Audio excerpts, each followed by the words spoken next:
হযরত মুসা আলাইহি ওয়াসাল্লাম এক দীর্ঘ সফরে বেরিয়েছিলেন।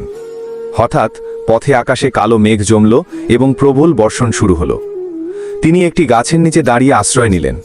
ঠিক সেই মুহূর্তে আল্লাহ তাআলা ডেকে বললেন, হে মুসা, সামনে যে কুঁড়েঘরটি আছে তার দরজাটি বন্ধ করে দাও। তিনি সাথে সাথেই কুঁড়েঘরের দিকে এগোলেন। ভিতরে তাকিয়ে দেখলেন এক ব্যক্তি গভীর ঘুমে আচ্ছন্ন। হযরত মুসা বিস্মিত হলেন।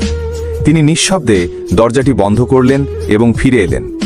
এরপর হযরত মুসা বললেন, হে আল্লাহ, এ কি সেই ব্যক্তি, আমার চেয়েও অধিক পরেহগার, যার জন্য তুমি আমাকে পাঠালে? আল্লাহ তাআলা উত্তর দিলেন, না হে মুসা, এ আমার অবাধ্য বান্দা, যার প্রতি আমি প্রবলভাবে অসন্তুষ্ট। হযরত মুসা বিস্ময়ে প্রশ্ন করলেন, তাহলে আপনি কেন আমাকে তার কাছে পাঠালেন? আল্লাহ তাআলা বললেন, হে মুসা, যদি বৃষ্টির একটি ফোঁটাও তার শরীরে পড়ত, তবে সে আমার নাম নিয়ে আমাকে ডাকত, আর আমি আমার নামের সম্মান রক্ষা করে তাকে ক্ষমা করে দিতাম। এ কথা শুনে হযরত মুসা আলাইহি ওয়াসাল্লামের চোখ অশ্রু সজল হয়ে উঠল। তিনি বললেন, হে আল্লাহ, নিশ্চয়ই আপনি সর্বশ্রেষ্ঠ ক্ষমাশীল।